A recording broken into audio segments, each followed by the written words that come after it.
E eu vou pedir para vocês abrirem lá em Apocalipse, capítulo de número 21, a transformação da cidade. Diz assim a palavra de Deus: Eu vi um novo céu e uma nova terra, porque já se foram o primeiro céu e a primeira terra, e o mar já não existe. E vi a santa cidade, a nova Jerusalém, que descia do céu da parte de Deus, adereçada como uma noiva ataviada para o seu noivo. E ouvi uma grande voz vinda do trono, que dizia: Eis que o tabernáculo de Deus está com os homens, pois com eles habitará, e eles serão seu povo, e Deus mesmo estará com eles.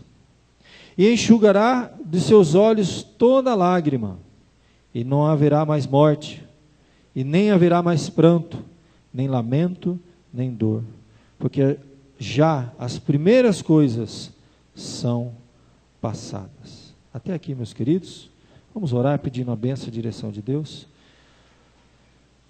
Graças te damos, ó Pai, por mais esse culto que te prestamos. Pedimos a tua bênção, a tua direção para a meditação na tua palavra. Abençoe o teu povo aqui, Senhor, e que esse tema possa falar realmente ao nosso coração. E colocamos nas tuas mãos, Senhor, a nossa vida, a vida da nossa igreja, ó Pai, e a nossa cidade, Senhor. E que esse tema, ó Pai, possa realmente mexer com cada um de nós, ó Deus, e nos despertar, Senhor, para que deixemos de olhar um pouco, Senhor, para nós, para os nossos problemas, e possamos aprender a olhar um pouco para fora, Senhor, para a nossa cidade, para aquelas pessoas que sofrem, e possamos levar um pouco de tudo aqui que temos recebido aqui na tua palavra, de instrução, de conforto, de consolo, e assim transformar a realidade, Senhor, das pessoas e da nossa cidade. Usa esta igreja, usa o teu povo, cada um aqui é a tua igreja, Senhor, aonde estivermos, aonde formos, o Senhor nos use. É que eu te peço, te agradeço, com o perdão dos nossos pecados, em nome de Jesus que eu oro. Amém. Meus queridos, nós estamos diante da última mensagem da nossa série. Realmente, foram 6, eu não costumo fazer séries longas assim, não, porque vai cansando, né? Mas nós vamos encerrar agora. Mas nós estamos aqui terminando a nossa série, a última mensagem. Eu vou dizer uma coisa para vocês: a transformação da cidade. Depois de tudo que nós falamos, de tudo que nós vimos aqui, a visão, a perspectiva, falamos muito da cidade dos homens, das necessidades da cidade, daquilo que devemos fazer na cidade. Hoje nós vamos falar um pouco da cidade de Deus, porque na verdade esse trabalho que nós estamos fazendo é levar a cidade de Deus, entre aspas, até os homens. Ou seja, no momento em que nós levamos o reino de Deus e ele atinge o coração das pessoas, essa cidade que nós estamos aqui é a cidade de Deus, né? A cidade celeste, a cidade espiritual. A nossa cidade, ela vai tendo características, na medida que as pessoas se convertem, o reino de Deus entra nos lares, nos corações, transformando vidas. Nós estamos então fazendo a nossa parte. Porque se a gente for pensar bem, quando a gente fala de cidade de Deus, e nós temos uma promessa, cantamos os hinos aqui, o lar lá no céu, estamos lendo aqui, eu vi novo céu, nova terra, né? Aí a cidade santa, Nova Jerusalém, Deus vai habitar nessa cidade, é maravilhoso o que nós temos pela frente. Então não vamos fazer o que? Não vamos cruzar os braços, esperar que essa cidade santa venha, porque isso aqui tudo vai pegar fogo, vai tudo para o inferno. Não. Deus quer que cada um de nós seja um instrumento para transformar a nossa cidade na cidade de Deus. Nós nunca vamos alcançar plenitude aqui, de maneira nenhuma, mas muita coisa pode e deve ser feita por nós enquanto aqui estivermos. Mas vamos pensar um pouquinho nessa cidade de Deus, essa cidade que nos espera, que está sendo edificada por Deus. Lembra do contraste? Os homens aqui no nosso clipe lá da série estão edificando uma cidade terrena, mas eles não sabem que Deus está edificando uma cidade celestial. Aqui na palavra de Deus, nós vemos então essa cidade de Deus. Quando João tem essa visão, é uma visão que ele tem, e ele vê essa cidade. Gente, nós vamos habitar numa cidade. Sabe como cidade é uma coisa importante na Bíblia? Gente, a cidade ela transborda, ela ultrapassa os limites. E a eternidade ainda se fala de cidade. Cidade é uma coisa muito séria para Deus. Na eternidade, João vê, depois que tudo isso passar, depois que esse mundo acabar, depois que todos nós partimos dessa vida, ele está vendo algo lá no futuro. E o que ele vê? Uma cidade em que nós vamos habitar. Eu vi novo céu e nova terra. É uma cidade nova. É uma cidade onde não vai haver miséria, nem sofrimento. É uma cidade nova, tudo será novo, tudo será renovado. É uma cidade que nem a lembrança da antiga cidade entra nessa cidade. Ele diz que o primeiro céu e a primeira terra passaram e o mar já não existe. Nós sabemos que João estava na ilha de Patmos quando ele teve essas visões. E é interessante que dá a entender que ele estava no dia do Senhor, no dia que a igreja estava reunida. E ele isolado naquela ilha, o que era a separação? O mar para ele era a separação dele, que ele tinha, do conforto, da presença dos irmãos, do conforto daquele culto, daquele local que eles estavam reunidos.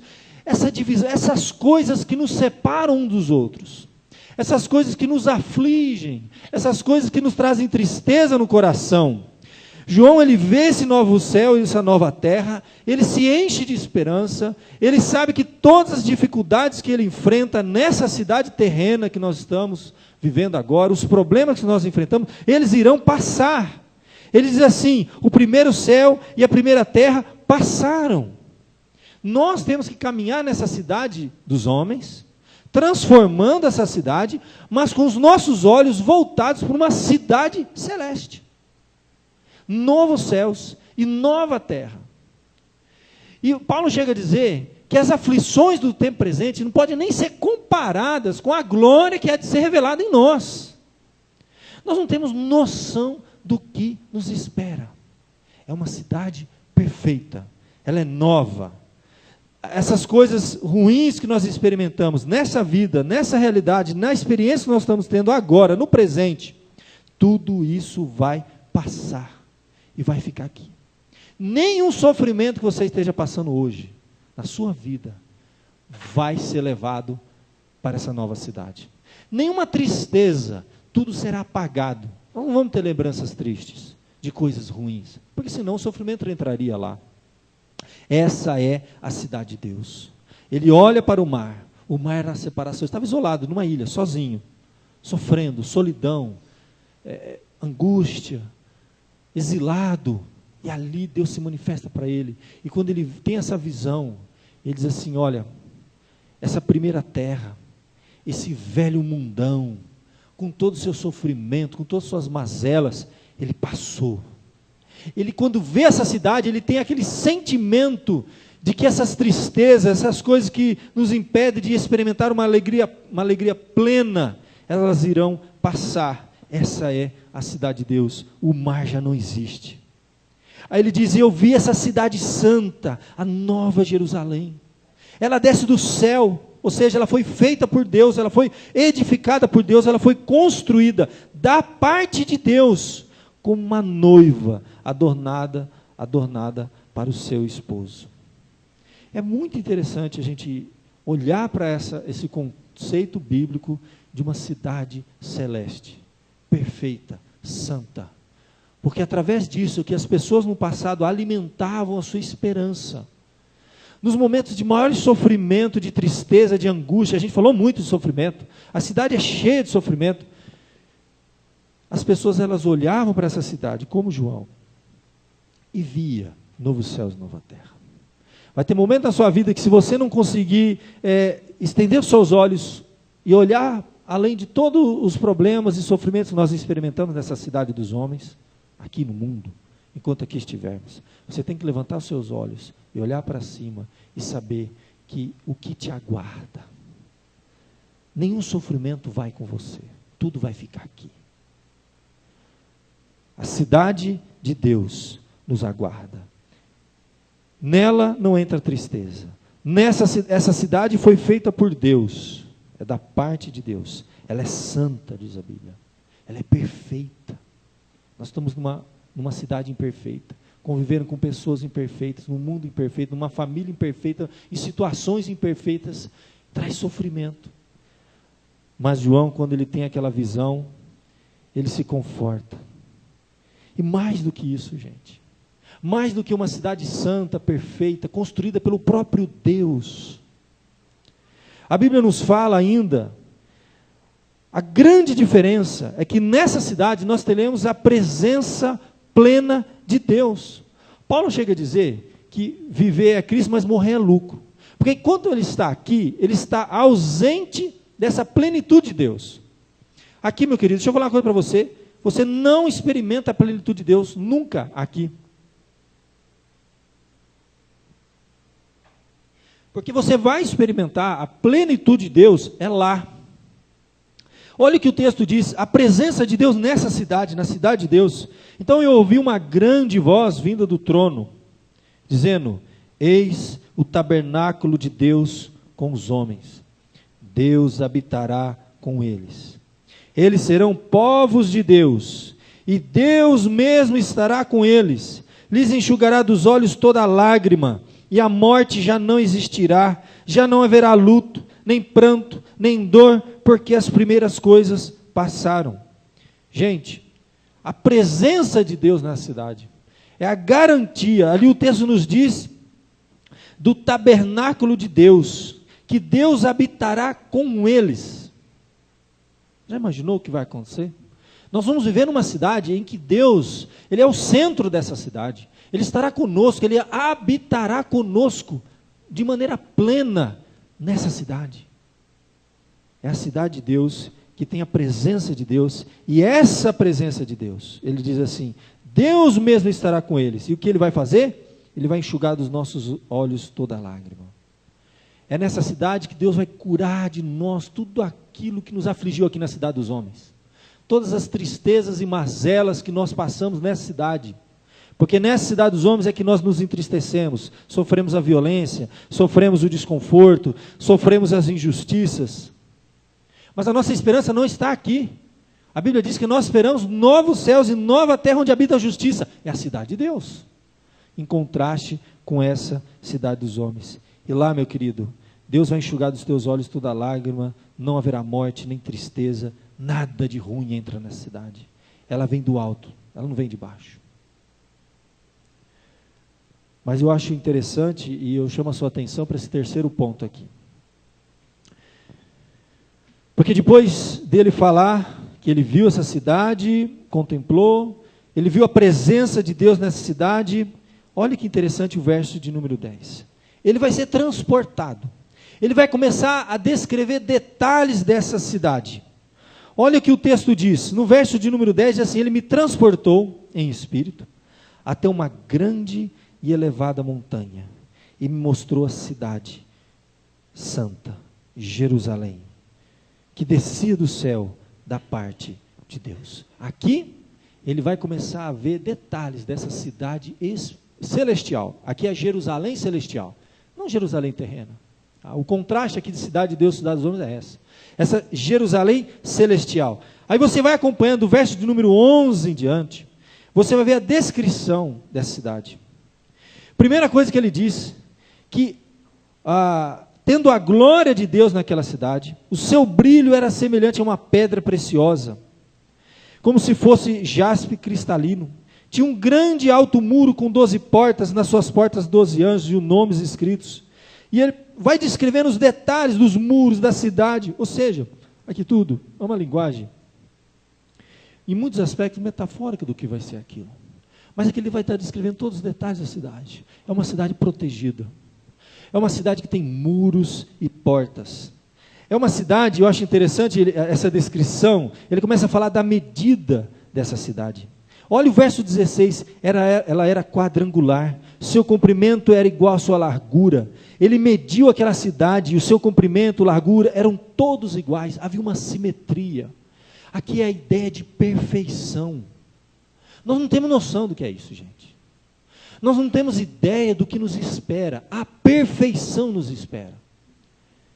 Nós não temos ideia, mas nós ansiamos. Eu tenho certeza que você anseia por perfeição. Você, esposa, olha para o seu marido aí do lado e você anseia que ele seja perfeito. No fundo você quer isso, não é verdade? Marido, olha para sua esposa e você anseia que ela seja perfeita. Os pais, olhem para os seus filhos. Você não sabe o que é perfeição, mas você anseia que ele seja perfeito. Deixa eu contar uma coisa para você. Naquela cidade, tudo será perfeito. Cada milímetro daquela cidade. O sentimento de perfeição. Não haverá nada assim contrastando. Não haverá nada em desordem. O conceito que existe naquela cidade é de ordem, é de paz, é de harmonia. Algo que nessa vida, gente, nós vamos só desejar, ansiar, mas nós não vamos experimentar. Quem ainda tem ilusão de experimentar isso, dentro da sua casa, no seu lar, na sua vida, na sua cidade, nessa cidade, está muito iludido. Mas aquela cidade é uma cidade simétrica, perfeita, murada, protegida. Ele vai dando detalhes. É uma cidade que tem fundamentos. Olha o verso 19, os fundamentos, né? Ele vai falar do muro. Estavam ardonados. Ele vai dar detalhes, ele vai usar as pedras mais preciosas. Isso tudo é uma linguagem, gente, para a gente, que é algo assim indescritível. Não tem nada para que possa descrever essa cidade de Deus que nos aguarda. Que nós somos preparados para ela. Ele vai dizer ainda do ouro, né?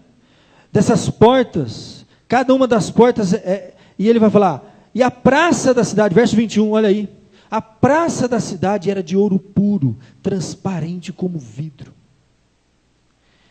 E interessante, a perfeição da cidade, tudo de ouro, uma simetria. Gente, não vai ter ouro lá não, viu gente? Quem já está pensando, como é que é? A gente vai poder pegar um pedacinho para a gente? A ideia aqui é algo tão descritível, que pede para uma criança escrever uma cidade perfeita, ela vai pintar tudo de ouro. A ideia é essa. Não tem a coisa mais preciosa que tem aqui na terra, o ouro, essas pedras preciosas que ele descreve, cada uma delas, pérolas, sardônica, sárdio, crisólito. Sinceramente que eu nunca nem ouvi falar dessas pedras aí. Deve ser coisa tão antiga, tão preciosa, que eu nunca vi, nem toquei nessas coisas. Ele está usando aqui uma linguagem para descrever algo indescritível. É o que nos espera. Nessa cidade, gente, a cidade não necessita de sol. Sabe por quê? Nem de lua. Para que nela resplandeça. Porém, a própria glória de Deus ilumina aquela cidade. O Cordeiro, que é Jesus, é a lâmpada daquela cidade. As suas portas não se fecharão de dia, e noite ali não haverá. Essa descrição, gente, é a perfeição. O que nos espera. Nós temos sim que alimentar a esperança que nós devemos ter dessa cidade extraordinária que nos aguarda.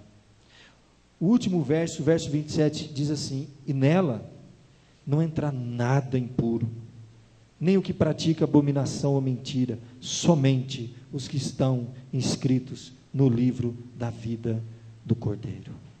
Gente, quando a gente olha para um texto como esse, e pensa na questão da cidade, eu começo a lembrar como que os fiéis do passado lidavam com essa questão. Se você ler com calma, o Novo Testamento principalmente, você vai ver, por exemplo, lá em Hebreus capítulo 11, a Bíblia nos fala de Abraão, que sendo chamado, obedeceu.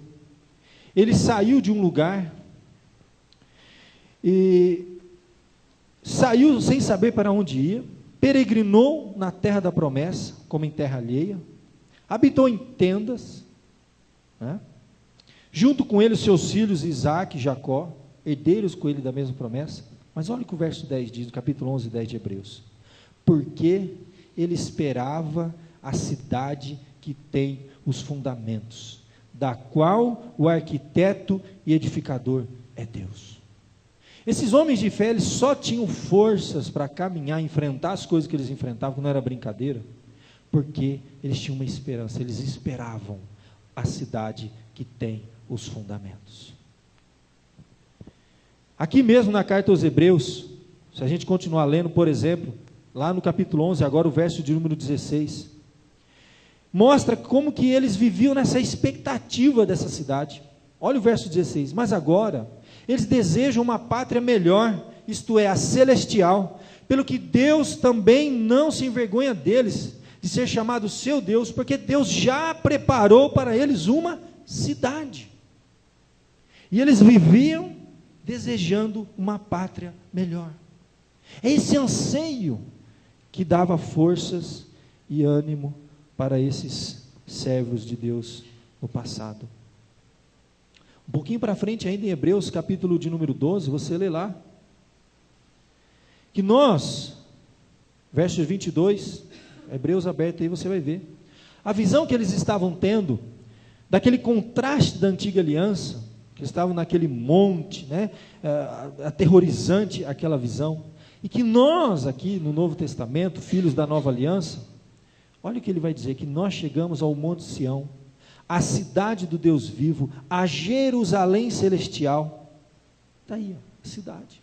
Ele vai fazer mais descrição, evidente, ele vai falar dos anjos, da Universal Assembleia, Igreja dos Primogênitos, escrito nos céus, Deus, o juiz de todos, o Espírito dos justos aperfeiçoado, mas eu destaco o ponto, nós chegamos à cidade do Deus vivo, que está nos aguardando. E por fim, lá em Hebreus capítulo 13, verso 14, o autor, ele diz assim, porque nós não temos aqui cidade permanente, mas buscamos a cidade vindoura. Gente, essa cidade, a visão que ele tinha, a cidade de Deus, novos céus e nova terra, ele via a presença de Deus nessa cidade, e ele via a transformação, que é a cidade chegaria num nível que Deus vai fazer, porque é novo céu e nova terra, Deus vai transformar.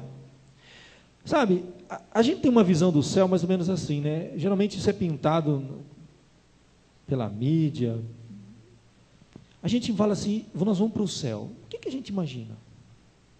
A gente imagina que nós vamos viver nas nuvens. A gente vê aquele desenho daqueles anjos, né? Com asinha assim, tocando harpa na nuvem. Nós vamos habitar numa cidade, gente. E eu vou dizer uma coisa para você. O conceito bíblico é mais ou menos assim. Deus vai transformar o mundo em um novo mundo, em um novo céu, em uma nova terra.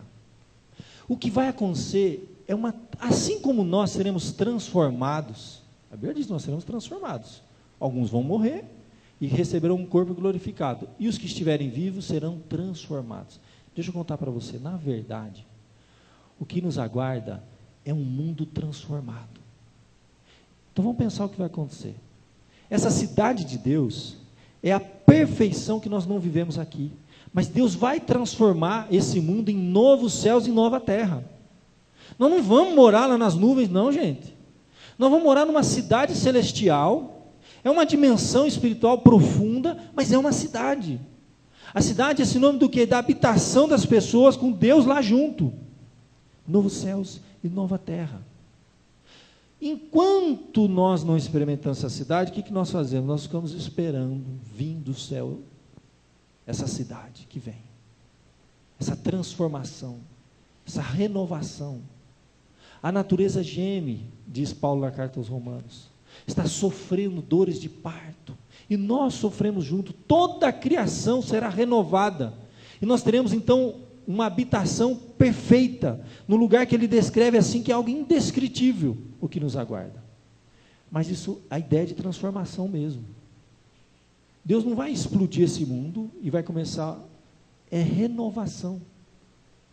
Você vai ser você mesmo, só que com um corpo novo, sem nenhum sofrimento, sem nenhuma mácula, toda a criação será renovada, novos céus e nova terra, aonde habita justiça.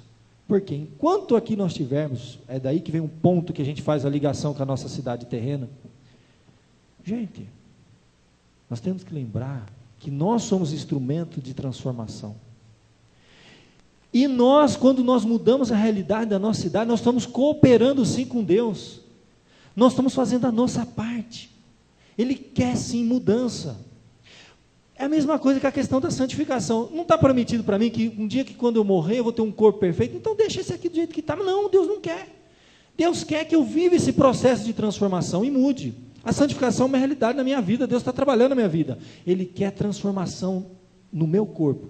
Mas esse corpo, ele vai virar pó, ele vai me dar um corpo novo. Mas ele quer transformação. Então eu posso, sem problema nenhum, dizer que Deus quer transformação da cidade. Enquanto eu aqui estiver, eu devo ser um instrumento de Deus para transformar a cidade, na esperança de que um dia ela vai ser perfeita. Mas não aqui, não agora. Eu devo olhar para esse novo céu e nova terra que me aguardam e transformar a realidade que está ao meu redor. Por isso, que os pensadores e os fiéis do passado, eu posso falar os reformadores, quando eles entenderam isso, essa visão que eu estou falando agora para vocês, houve uma revolução na sociedade. Porque o cristianismo medieval, ele tinha mais ou menos essa ideia, dicotomia, sabe?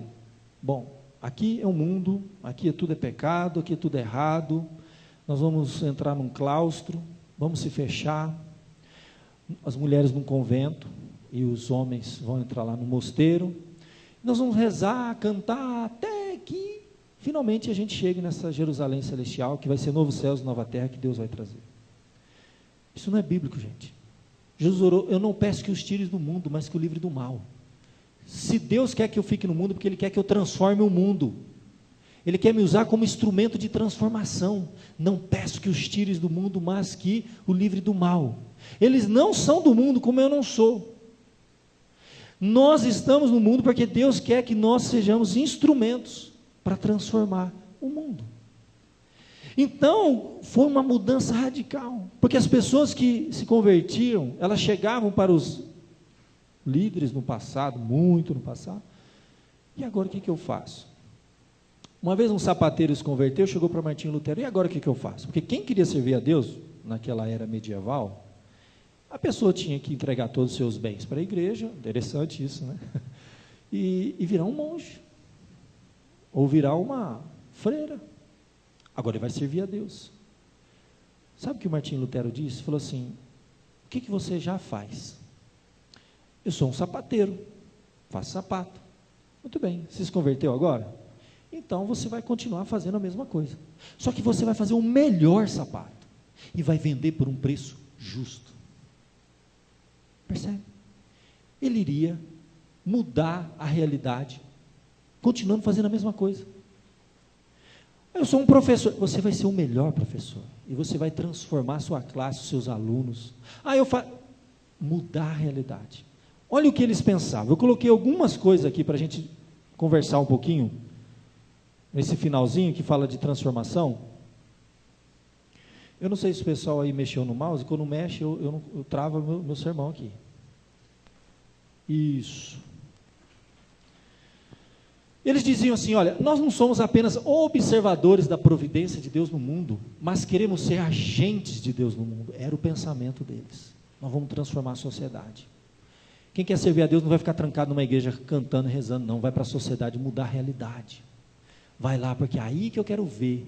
Vai lá trabalhar no meio secular, vai ser um profissional liberal, vai ser um advogado, vai ser um professor, vai ser seja o que for, da polícia, encanador, eletricista, vai trabalhar no mundo e transformar o mundo. Eles diziam assim, olha, não há ilusão de que este mundo será transformado num paraíso, nós não queremos isso, não vamos chegar nisso nunca. Mas enquanto nós aguardamos novos céus e nova terra, a cidade de Deus, nós vamos transformar a cidade dos homens. Aí eles diziam assim, mas, olha, pelo progresso humano, nós não temos ilusão que esse mundo será transformado num paraíso pelo progresso humano, mas é possível ver as mãos de Deus nos avanços, até científicos, da medicina, das artes, do conhecimento em geral. Foi o que norteou aqueles homens no passado, gente. E por causa disso, houve uma revolução. Eu vou mostrar para vocês que a partir daí, A reforma, essa cosmovisão, a visão de mundo, uma nova mentalidade. Nós não vamos mudar o mundo ficando dentro da igreja cantando, orando. Nós vamos mudar o mundo quando a gente sai. Aqui a gente se capacita. Aqui é uma horinha e meia, está passando um pouco, aí está chegando a 2, está dando um chiliquinho na pessoa, mas não vai mais chegar não, gente. Nós vamos terminar aqui 8h30, fica tranquilo, 1h30 por semana, não vai morrer, prometo para você. 8h30 nós vamos terminar nos cultos, se Deus quiser hoje. Gente, 1h30 por semana. Tem gente que só vem nesse trabalho porque não pode vir nos outros. Você tem depois quantas horas? 24 por dia, você faz vezes 7. Quanto que é 24 vezes 7? Alguém é bom de matemática aí, gente? 24 vezes 7? Ninguém sabe fazer conta? O Paulão vai fazer aí. 168. Você tira 2 horas, vai? Vamos dizer, 2 horas você tirou, vai? São 166 horas. Contra 2. Como é que eu vou mudar o mundo aqui dentro, gente? Eu não vou mudar o mundo. Não vou mudar nada. Não vou mudar nem minha casa, nem minha família. Eu tenho 160 e poucas horas lá, contra 2 aqui dentro. O negócio é lá. E aí sim, o que foi que aconteceu? Eles falaram, não, nós vamos transformar sim. Então, eles entenderam que a transformação está lá fora. E aí eles começaram a mudar a visão. E nós temos que mudar a nossa visão de mundo. A cidade dos homens está do jeito que está. Mas enquanto nós aguardamos a cidade de Deus, nós transformamos a cidade dos homens. E olha o que foi que aconteceu. Em todas as áreas, que naquele período medieval eram colocadas de lado, foram chamadas por aqueles homens do passado, nós vamos transformar a realidade. Então, a reforma protestante libertou o conhecimento do outro e transformou a sociedade nas várias áreas. Família, conceito de família totalmente diferente. O conceito das artes, houve uma revolução nas artes, na música, na literatura, na ciência, na educação. Todas as áreas do conhecimento, dos relacionamentos, da realidade do homem, da cidade, foram transformadas. Por exemplo, quando a gente fala de família, foi resgatado o conceito bíblico que valoriza a formação da família como um ato que glorifica a Deus. Por quê? Eu quero servir a Deus, então o que eu tenho que fazer? Bom, eu não vou formar família. Eu vou me trancar numa igreja e cantar até morrer. Não. Você quer servir a Deus, filho? Vai casar. Vai formar uma família, vai ter filho. Aí sim, prepara o seu filho para transformar o mundo, a sociedade. Se insere na sociedade. O Deus é glorificado quando uma família é edificada. Um pai de família, ele glorifica mais a Deus lá dentro da sua casa do que aqui cantando. Quando ele ama a sua esposa, quando ele ama os seus filhos, quando ele transforma a realidade da sua casa, ele está glorificando a Deus. Então, o conceito bíblico valoriza a formação da família como um ato que glorifica a Deus. Deus é mais glorificado lá em casa, quando eu me isolo e vou... Eles tinham esse conceito no passado. Por isso que para servir a Deus, eles se isolavam, não se casavam. As mulheres viraram freiras e os homens, eram padres ou faziam votos e se dedicavam. Não. E na arte? A arte era assim, olha, havia uma separação total. A arte é uma coisa do mundo. Uma coisa do mundo. Olha o pensamento daqueles homens e a transformação que houve na sociedade na época. Dizia assim Martinho Lutero: não sou da opinião que as artes devam ser jogadas de lado ou desprezadas pelo Evangelho, como prestam algumas pessoas super espirituais. Ao libertar a arte como um empreendimento secular para a glória de Deus, foi aí que surgiram então os grandes artistas, o Rembrandt, Vermeer e muitos outros. Eles passaram a ter uma visão diferente. A pessoa, o Filho de Deus nesse mundo, ele pode e deve fazer arte, e arte com qualidade. Seja música, seja esculpir alguma coisa, ele pode.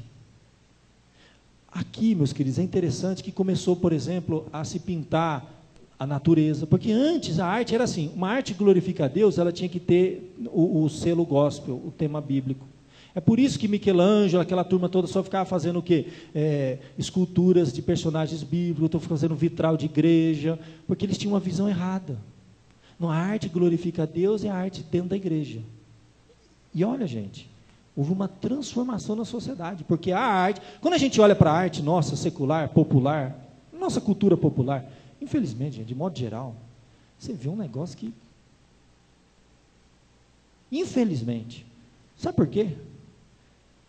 Se você não aprecia a arte secular, e muitas vezes ela é imoral, ela é ruim, ela não edifica, muito da arte lá fora não edifica, tem muita coisa boa, mas se tem coisa que não edifica, para vergonha nossa, porque nós devíamos estar fazendo arte e arte boa lá fora, e transformando a sociedade nesse sentido, para a vergonha dos filhos de Deus, que acha que arte boa é cantar música evangélica, vai cantar lá fora, faz música boa de qualidade, é uma visão diferente, é ir para fora, e transformar a realidade. Por exemplo, na literatura, a reforma deu liberdade para o surgimento do romance moderno, a literatura inglesa, o romance moderno, foi a reforma que permitiu, escrever livros, não é errado, e uma variedade de explorações literárias. A era dourada da literatura inglesa está totalmente ligada à reforma protestante. Foi um período que os filhos de Deus começaram a produzir coisa com qualidade. Você se surpreende, mas você vai ver gente escrevendo coisa extraordinária naquela época, livros seculares, que não eram assim, livros voltados para o meio evangélico, não, livros que falavam do ser humano, da beleza, da criação, das coisas lá fora, transformação da literatura. A música, os reformadores se movimentavam entre o secular e o sagrado na área da música como esferas legítimas e divinamente ordenadas, mas não confundiam as duas. Por exemplo, o teólogo Teodoro de Beza, que viveu em 1519 até 1605, escreveu a primeira tragédia francesa, além de escrever tomos teológicos. Calvino, por exemplo, encorajou o desenvolvimento de sociedades musicais na comunidade. A música não era só dentro da igreja para Deus. Um cristão, ele podia cantar lá fora sim, fazer música de qualidade, que ia transformar a realidade das pessoas, inspirar as pessoas coisas boas. É a ideia da graça comum, gente. Quando eu vejo alguém lá que não é de Deus, que faz uma música com qualidade, você tem que admirar, porque você está dando glórias a Deus aquilo. Falando, foi Deus que criou essa pessoa, Deus que deu esse dom para essa pessoa, olha que coisa linda ele está fazendo. E quando a gente vê uma porcaria, porque tem porcaria, viu, gente? Não, tem música, desculpa os funkeiros, com todo respeito aqui, sabe? Aquelas músicas, as preparadas, sabe? Ah, gente, pelo amor de Deus, isso não é música, com todo respeito. Vergonha nossa. Vamos fazer música boa lá fora. Música secular, sim, que fala do amor, da vida, fala de coisa boa. Entendeu? Não aquelas músicas, dor de cotovelo, né? Então, a ideia deles é o seguinte, vamos transformar, Calvino, ele desenvolveu sociedades musicais, queremos que todo mundo aprenda a música e produza música de qualidade. Não era dentro da igreja não, mas isso aqui não era coisa dentro da igreja não era para cantar hino não, era para lá fora, criou música secular, para fazer coisas extraordinárias, mudou a sociedade nessa área também. A ciência então nem se fala, gente. O cristianismo medieval, desculpa, o cristianismo naquela época ele travava tudo, vocês sabem, a ciência não se desenvolvia, então ela estava amarrada nos dogmas da igreja, a arte estava amarrada, o cara era um gênio, então vai pintar vitral de igreja, o cara era um gênio, vai escrever coisas só para Deus. Então houve essa libertação, que a ideia é transformar a cidade, não fazer as coisas aqui dentro, é fazer lá fora, que aqui dentro é fácil, fazer as coisas para Deus aqui, eu quero ver fazer para Deus lá fora. Você tem que viver daquilo e fazer algo de muita qualidade, e algo que glorifique a Deus. A ciência se libertou também. Com o protestantismo, a ciência se libertou dos dogmas da igreja e pôde se desenvolver, surgindo os grandes nomes, Newton, tudo crente, gente, tudo crente. Tudo gente que lia a Bíblia, orava, domingo estava na igreja louvando a Deus, mas durante a semana estava transformando a realidade. Eram grandes cientistas. Kepler, Newton. Olha o que Calvino dizia, o estudo da astronomia, porque foi uma coisa, era abominado pela igreja, o estudo da astronomia era uma coisa de bruxo. Uma coisa de bruxo. Os reformadores, de jeito nenhum. Nós estamos estudando os astros que Deus criou, gente, vai lá. transformar a realidade. O estudo da astronomia não pode ser reprovado, nem a ciência deve ser condenada, porque algumas pessoas desesperadas tendem a rejeitar qualquer coisa que lhes seja desconhecida. Na educação, gente, foi uma revolução. Não, se nós queremos mudar a cidade, gente, primeira coisa, isso foi uma marca que até quando os primeiros protestantes pisaram aqui em solo brasileiro, eles perceberam, o povo aqui é analfabeto.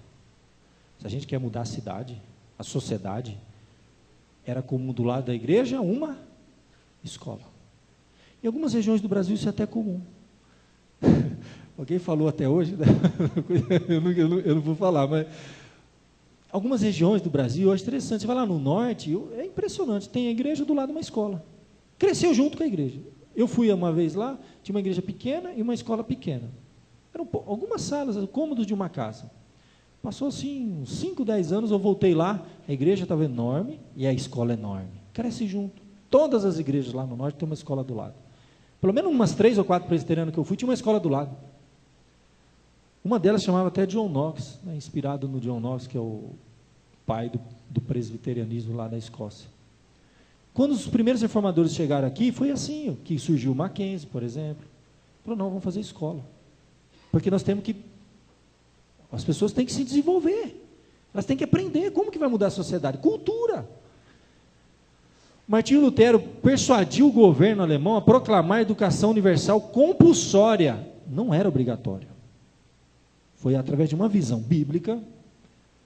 Agora vai ser obrigatório, meninos e meninas, pela primeira vez da história do mundo ocidental, juntos, na mesma sala, aprendendo a ler e escrever. Isso nunca aconteceu. Você se lembra no passado? Quem estudou aqui em Colégio de Freira, até aqui em São Carlos, como é que era? Separado. E não era obrigatório. Gente, eu estou falando de 500 anos atrás. A Mabel, acho que não foi tudo isso, não. Nós estamos falando de pouco tempo aqui em São Carlos, no Colégio São Carlos. Colégio de Freira, gente. Quem estudou aqui no Colégio São Amável sabe, era só mulher, né, Amável? Eu estudei no Colégio São José, lá na minha cidade, no norte, teve um período que era só menino, agora já mudou. Mas estou falando de 500 anos atrás, gente. Não estou falando de 100 anos atrás, não. Estou falando de 500, não, nem tanto, 50 anos atrás, né, Badinho? De 20 anos atrás. Não, digo, porque no Brasil, há 100 anos era assim, gente. Quando o Brasil estava sendo descoberto, gente, a gente olha lá para a Europa, a gente vê aquele desenvolvimento, agora está em crise, tudo bem. Fala, como que eles chegaram nisso? Como que o primeiro mundo chegou a ser primeiro mundo, gente? O primeiro mundo chegou a ser primeiro mundo por causa dos cristãos que tiveram essa visão, gente. Eles transformaram o mundo, sim. Eles chegaram assim, todas as crianças vão estudar, vão aprender música, vão ser pessoas cultas, esclarecidas. Isso muda, gente. A geração seguinte explode de conhecimento, de desenvolvimento para um país. Pela primeira vez na história, foi criado um sistema de educação pública na Alemanha, um país inteiro com o mesmo sistema. Estão brigando até hoje com o MEC para ter um sistema unificado, é uma briga. Isso há 500 anos atrás, gente.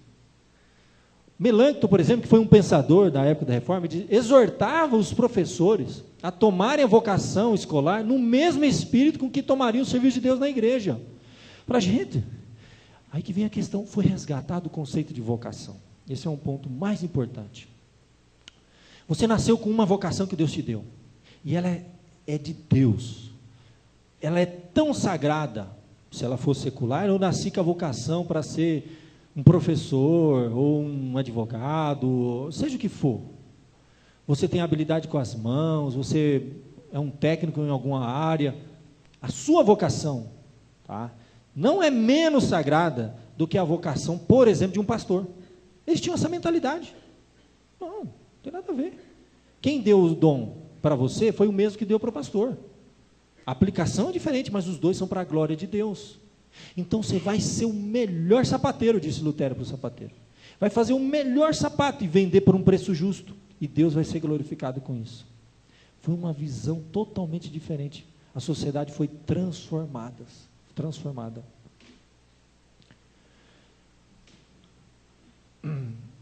John Knox, em 1560, ainda na educação, conclamou por um sistema nacional de educação pública para a Escócia. Isso aconteceu lá também. Da tradição reformada surgiram as grandes universidades. Zurique é dessa tradição, dessa visão cristãos. É Estrasburgo, Genebra, Edimburgo, Amsterdã, Harvard, Yale, Princeton. Todas essas universidades, gente, foram fundadas por protestantes que tinham essa visão que eu estou passando para vocês. Nós não vamos mudar a sociedade trancado na igreja cantando para Deus. Nós vamos mudar a sociedade.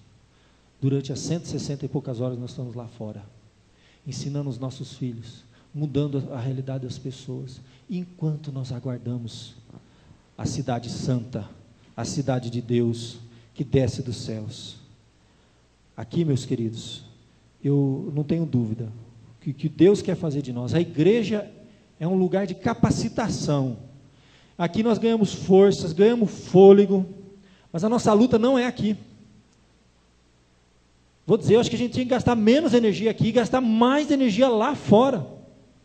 Se capacitar aqui, se fortalecer, sabe, ouvir a palavra, ganhar ânimo, porque nós temos uma semana inteira pela frente.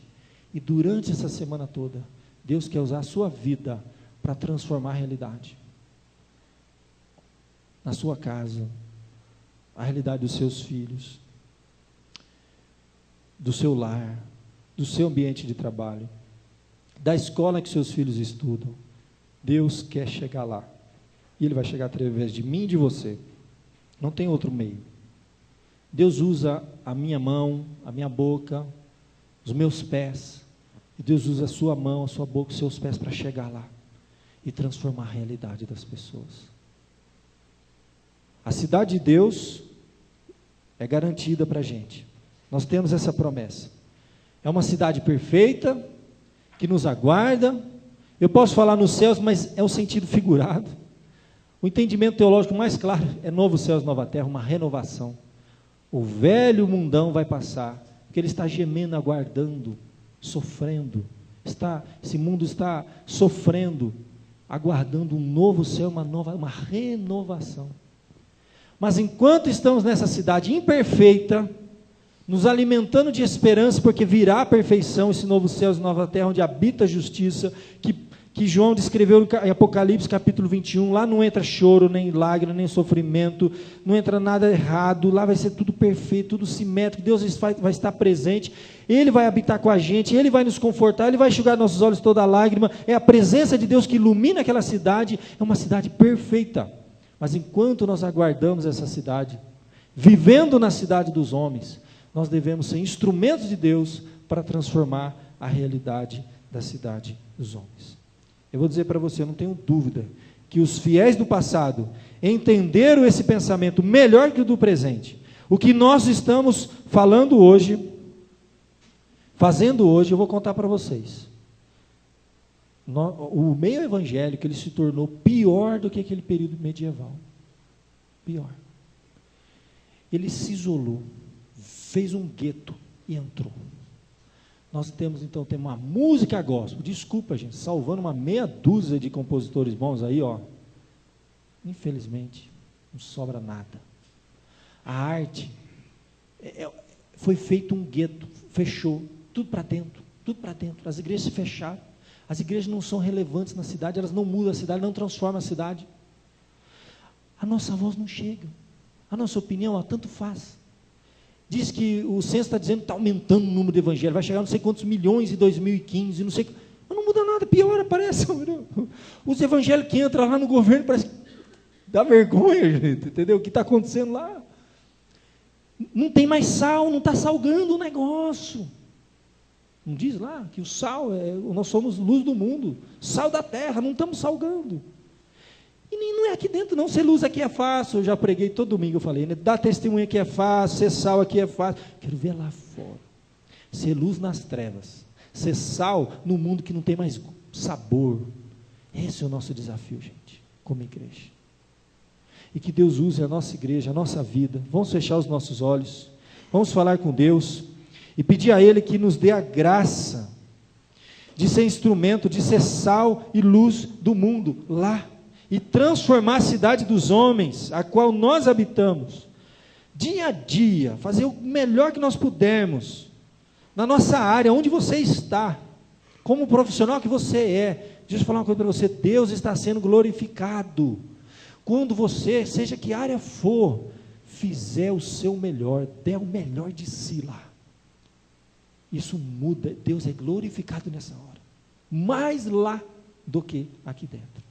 Deus é glorificado quando você, que é mãe, que é dona de casa, você dá o seu melhor lá.